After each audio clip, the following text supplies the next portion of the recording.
if you cannot satisfy to live just your daily life, and if you're feeling something is missing in your own experience, or to live as a just human being, you can start to make an art, or you can start to think about your own creativity. Sangho Han is a New York-based painter. He earned his MFA from the School of Visual Arts, and he sees painting as something that exists in the moment, something that resists permanence.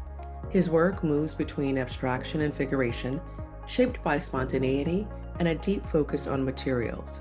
Rooted in the history of abstraction, Han is developing a voice that sits between cultural and artistic traditions. Do not, how can I say, isolate yourself from another artist and the art world, because even though it's mysterious and there is many aspects of making relationship with another artist, but you had to you, you had to go out. In this episode, we talk about what it really means to struggle as an artist, from growing up in South Korea to immigrating to the US during COVID, navigating isolation and intense pressure in art school, and the blind faith it takes to keep creating when you don't feel good enough. We explore the privilege to create, staying with the questions, and how immigration, family, and identity shape his work and his voice as an artist. This episode is for anyone who has ever questioned their talent, felt isolated in their creativity, or wondered if they're really meant to be an artist. Han, welcome to the show. So excited to have you here with us this evening. Thank you very much, Nicole. So let's dive right in. Can you take us back to the moment at age 9 when a friend's drawing pulled you into the world of art? What do you remember feeling in that moment? Yeah, I mean, I can remember very vividly, because when I was in South Korea, when I was 9, the friend of mine, he was very fascinated by the cartoon and illustration drawing. We spent time together, and he used to make some drawing, like cartoon drawing. So I'm trying to copy of his drawing because it looks very cool when I was in elementary school. So that's the beginning of my, I would say, my art journey. Yeah. That's what I'm hearing. Wow. That was a pivotal moment for you in Yeah. your life. At what point did art stop being something you did and start becoming a part of who you are? Because it's so much a part of who you are now. Yeah, I want to say after I moved to States, because when I moved to States, it's the starting point of the COVID. So I was living with my family in States, my wife and me, and I would say we was totally stuck in, I mean literally stuck in our apartment, and it was really difficult to adjust and living in the States. And I felt like I had to become an artist, not just making art, or not just mimicking of someone's art. Mhm. So I would say that's my beginning or starting point, not just making art, becoming artist. But it wasn't easy for me. I can imagine. So you have the origin start time at 9, and then that journey to becoming and embracing the identity of an artist during Yeah. COVID. How would you describe the role creativity plays in your life today? And not just in your work, but in how you see and move through the world? I think I'm always trying to see the, how can I say, the one path with creativity and also art. So sometimes it's really difficult and it's really struggle. But mm, I mean, I'm always trying to make work, and I'm always trying to think about work with the situation. Like if I'm working, or if I'm seeing something, if I'm experienced or something, I'm always trying to connect with the work. But I would say it's not about the visually, or how can I say, imagining some abstract scene or something. It's it's more close to emotional situation. So I'm trying to live with my creativity and also as an artist, but uh, and also at the same time it always, how can I say, conflict and struggle each other.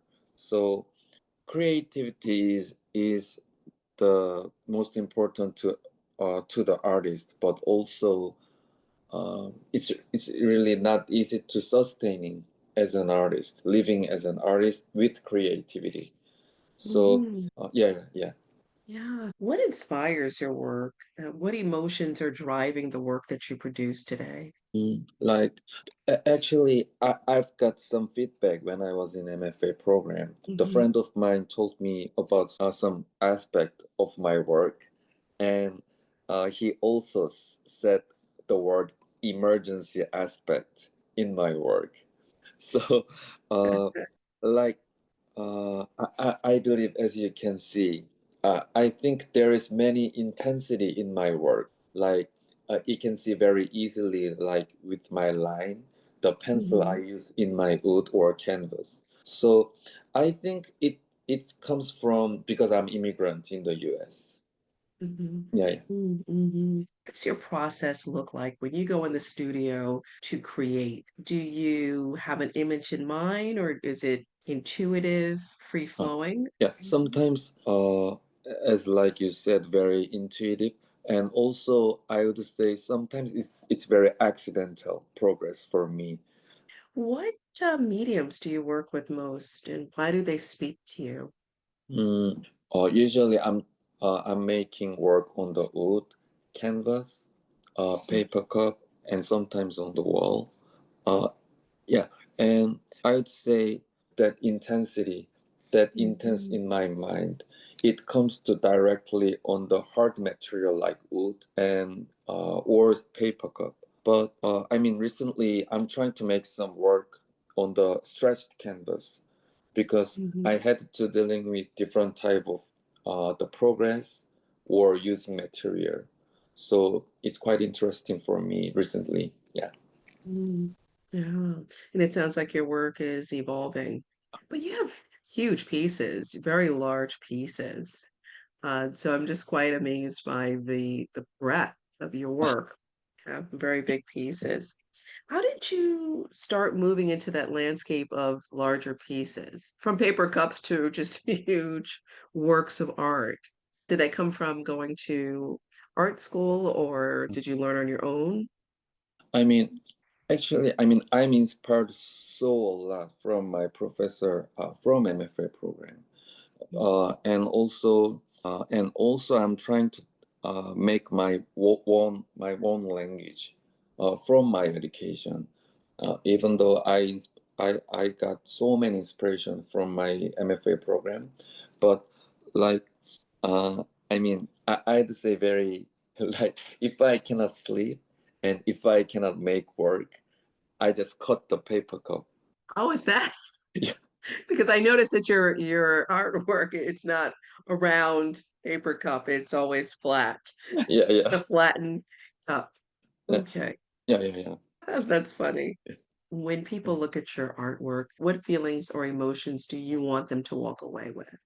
Actually, when I see this, the question from your the list, I was Mhm. thinking that I don't want to exaggerate, but uh, because the Van Gogh said he want to, how can I say, he want uh, being he want to say uh, my works has to understand by one context. So even though I'm trying to use many material or many kind of abstract work, I want to say I want to show my work as one context. Yeah, yeah. Oh, that's amazing. You've described painting as covering one eye. Can you share what that means to you and how it reflects your approach to art?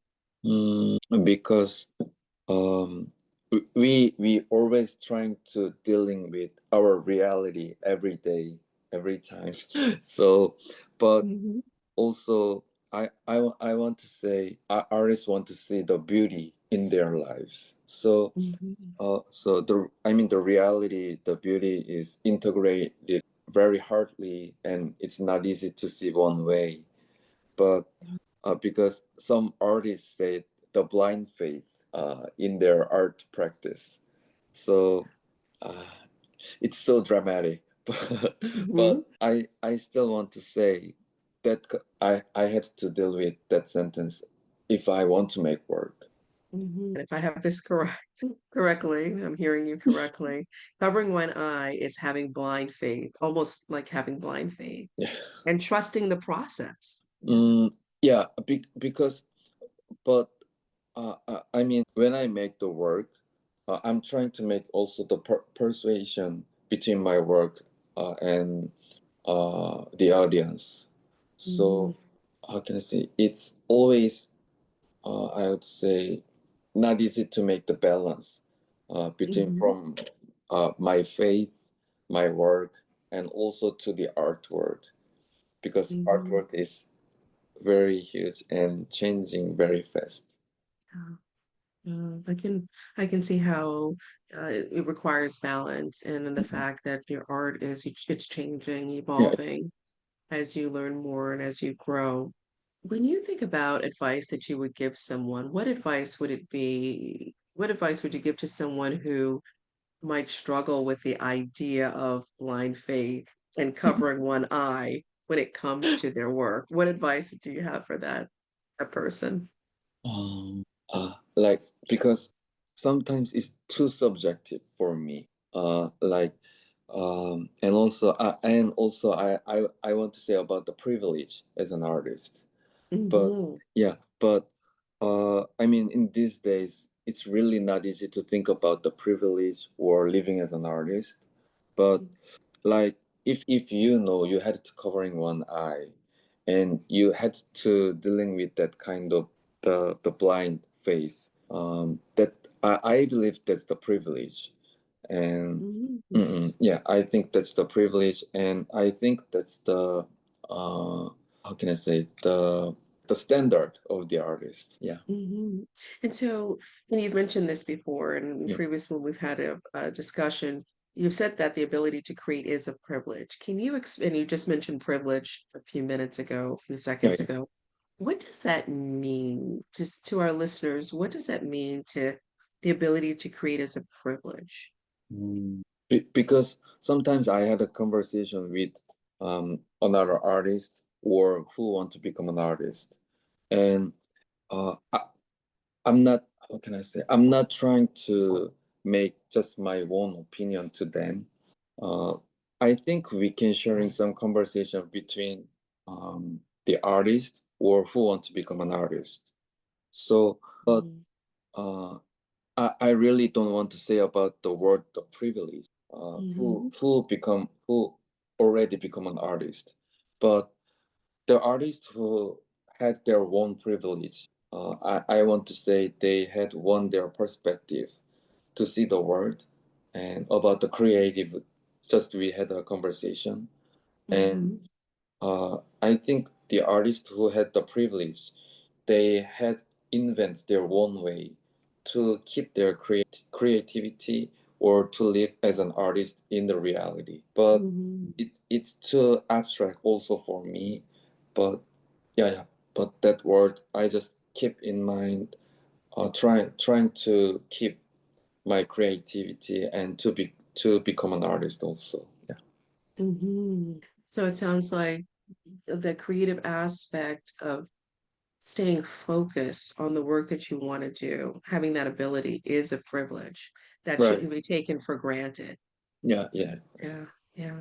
Mhm. You often talk about staying with the questions rather than finding answers.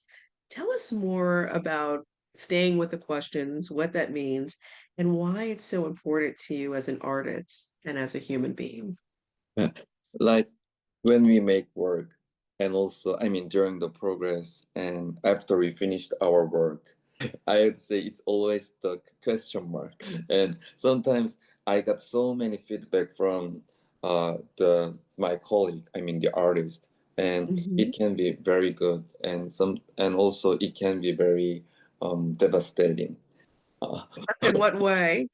because I mean sometimes I feel like my work it's quite not bad, but Mhm, sometimes I can also feel it's not good.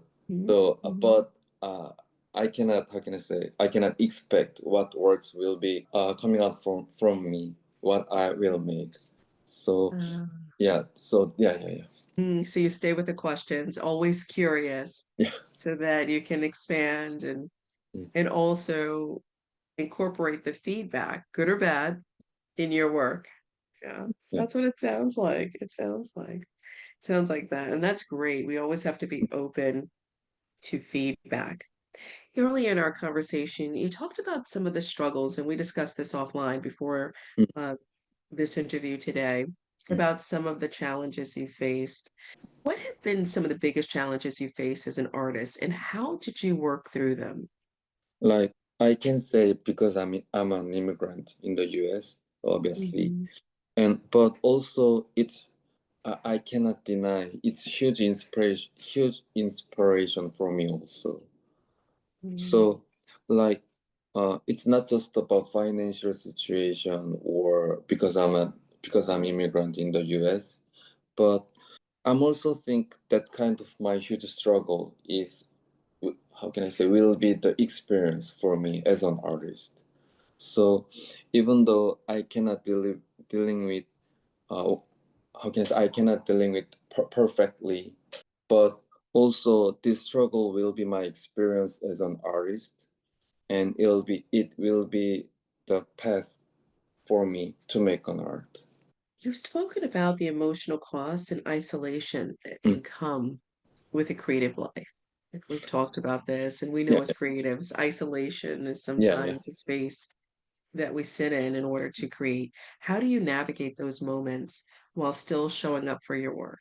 Uh, Actually, I had a conversation about this issue with Jun, Junbom Park also, and uh, he asked me, uh, do you feel it's the same thing with isolation and making work for you?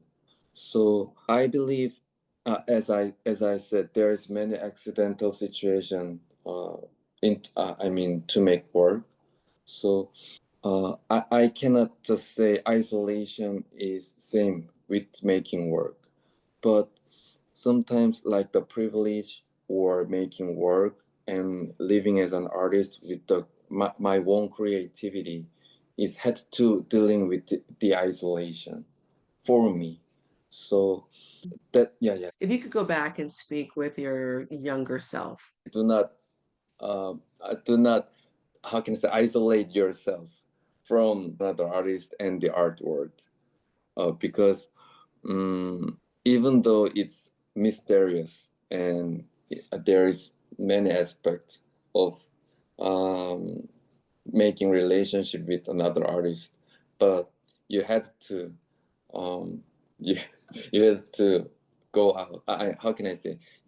Do not isolate yourself from the art world or the artist. That's Mhm. my advice. Yeah. So it sounds like starting out when you're trying to learn and find your voice, connect with the artist community, Right, right, but then maybe create boundaries so that you can focus on finding your authentic voice. right, right. So it comes through in your work. Yeah. What is the best advice you've ever received about your craft Mm, and pursuing your passion and purpose? mm.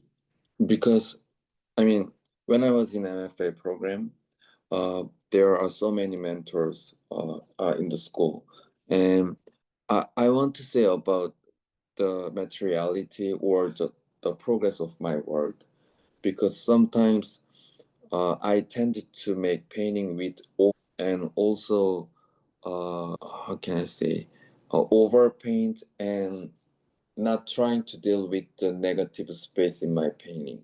It's just about the method or way of making work, but Hmm. also because when I met my mentor or the professor in when I was in MFA program, uh, I believe they see my possibility when I was in school, and also they see my I mean quality and faults at the same time.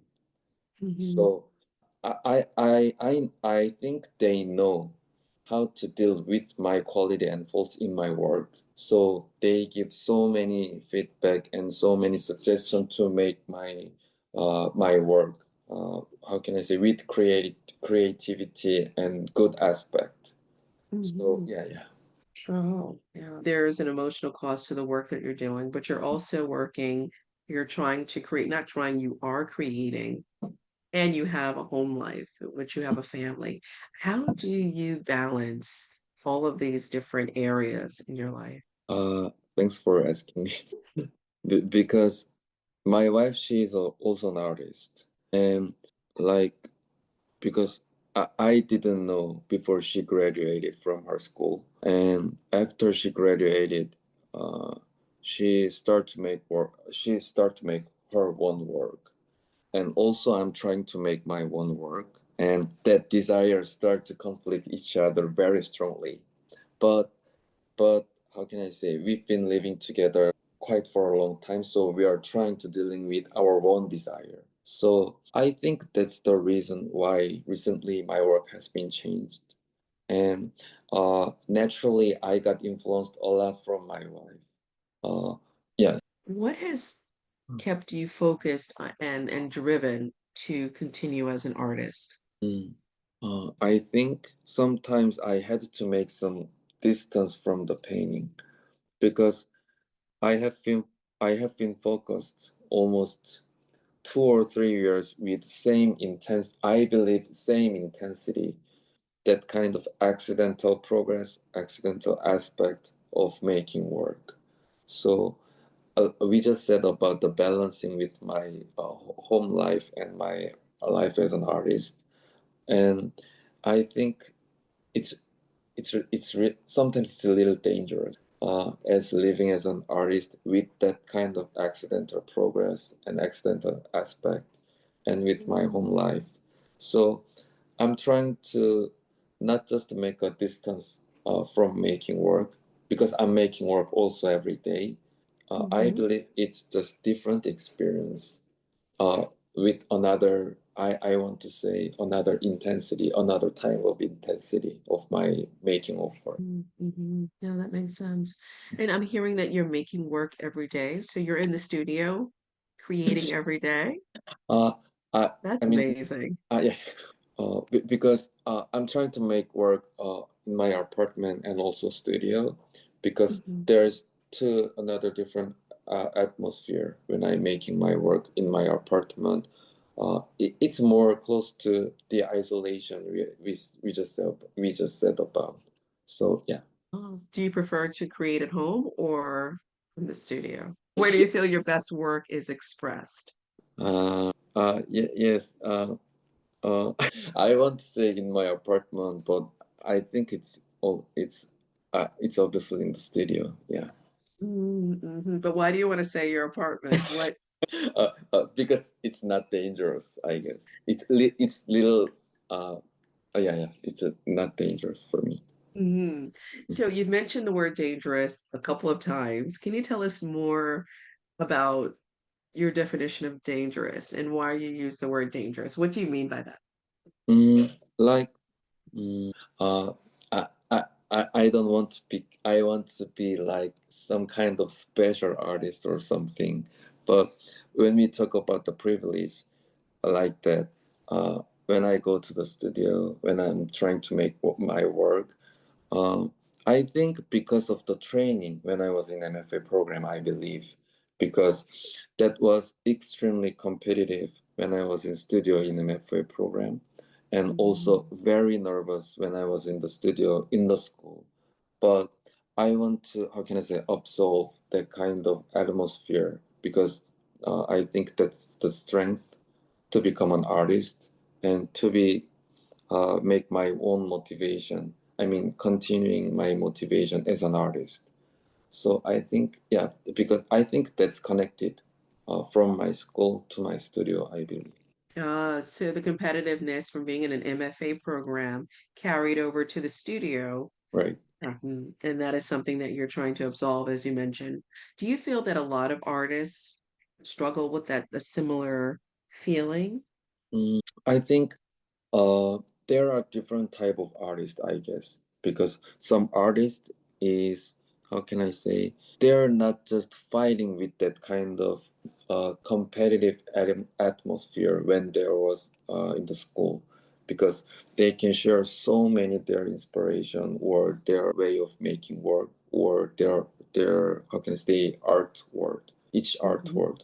But I think I was quite um, yeah, I was a little frightened because that's my first Mhm. experience in the art school in the United States. So, but I believe I had to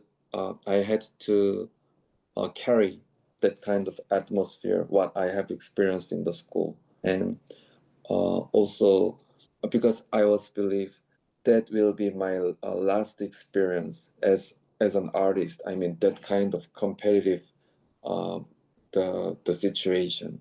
So yeah, So it sounds like you wanted to carry that experience from the MFA program to the studio to help continue the evolution right, right, of your right. work. Yeah, right. And so that strictness, that competitiveness is it was a drive to just get better and let it stay with you. Is that what I'm hearing? Yeah, yeah. Yeah. Also, that's the thing I've said dangerous because how can I say I'm trying to use my own ability to maximize. How can I say maximize in the studio like when I was in the MFA program, but I'm alone in the studio now. So it's quite how can I say it's not just about imagining the situation, but it's about reminding the feeling that I experienced when I was in school. So yeah, yeah. Yes, it sounds like that urgency and almost like someone is standing behind you. That critic is there. Yeah. Right, right. Yes. Yeah. Wow. That's interesting. And I wonder how are you absolving this? How are you addressing this sense of urgency and competitiveness? Is there something that you tell yourself or Because, like, I mean, I really love my school, and I had experienced so a lot when I was in school. But uh, I had a little. I mean, I regret the that isolation aspect of me that make the boundaries from my how can I say the sharing experience I could do in the art school. So but also the the some kind of experience with my mentor and also the colleague artist that because I think that will be my last experience. I can become the true artist in my life. Sometimes I think like that. That Mm. was yeah, yeah. Going to the next level? So just elevating, ascension, I'm hearing. Based on your experience, what do you wish someone had told you earlier that you had to learn? Because I was thinking I'm not talented in art when I was in 20, and I also doubt now. But uh, if you cannot satisfy to live just your daily life, and if you're feeling something is missing in your own experience, or to live as a just human being, you can start to make an art, or you can start to think about your own creativity, what is really needs to you. It's really struggling in our daily life, live just as a human being. But I think it's very connected with Mhm. creativity and just living as a daily life as a human being and an artist. Mhm. In what way is it connected, in your opinion? In what way is living as a human being connected to creativity? Because there are so many limitations in our life. I mean, it can be just their own boundaries, or uh, I think it's a little big word, but also the trauma. Uh, Mm. every person has their own trauma. Yeah, yeah. So, but the experience with creativity or the experience with the very creative person, I believe it can be make some different ways from that kind of suffering or I would say bad experience. So I believe creativity can make live. How can I say? I would say safe, make the salvation of the life. I believe it. Yeah. Mhm. Make the salvation of the life. That's powerful. Yeah. Huh? When people look back on your work years from now, Mm. what do you hope your legacy will be? Mm, I want to be remembered. If I can be remembered, uh, I want to say there's some artist who always think about his own work, and he was trying to live as a good person and also good artist. Yeah, Mhm. yeah. Do you feel that you're walking in your purpose now? Uh, trying to. I'm trying to.